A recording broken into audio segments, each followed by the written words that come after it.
আল্লাহু আল্লাহু আল্লাহ।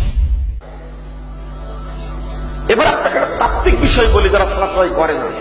সালাত কি সোজা জিনিস? সালাতটাকে আদায় করতেই যে হবে তার বাস্তব একটা দিক। যারা সালাত আদায় করেন না, মাইকের আওয়াজ যাচ্ছে, আগামী ফজর থেকে আপনাকে সালাত আদায় করতেই হবে, সেই দাবি রাখলাম। সালাত আদায় না করে আপনি মারা যাওয়ার চেষ্টা করবেন না, মরলেই জাহান্নামে যেতে হবে। 1 মিনিটের জন্য কেউ জাহান্নামে যাবেন?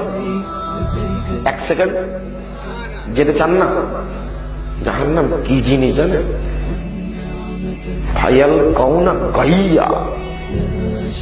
সাহাবাকরাম বলছেন, হঠাৎ করে একটা শব্দ হলো, বললেন তোমরা কি একটা শব্দ শুনলে? হ্যাঁ শুনলাম। তো জানো কি তোমরা এই শব্দটা কিসের? তখন বলছেন যে 70 বছর পূর্বে একটি পাথরকে জাহান্নামের মুখে ছেড়ে দেওয়া হয়েছে।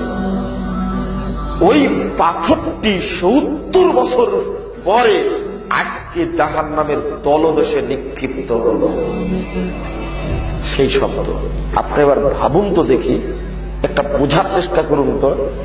একটা পাথর ছেড়ে দেওয়ার পরে ও 1 মিনিটে কত দূর নামতে পারে? এই পাথরটি 1 ঘন্টায় কত দূরে নামবে? এই পাথরটি 24 ঘন্টায় কত দূরে নামতে পারে? এই পাথরটি 1 সপ্তাহে কত দূরে নামবে? এই পাথরটি 1 মাসে কত দূর নামবে? এই পাথরটি 1 বছরে কতদিন নামবে? সেখানে 70 বছর যাবৎ নামলো, তলদেশে নিক্ষিপ্ত হলো। এবার ভাবুন আপনি জাহান্নাম কত গভীর। আপনি ভয় করেন না কেন?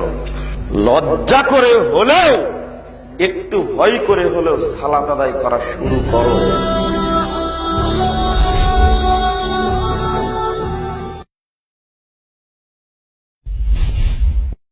আল্লাহ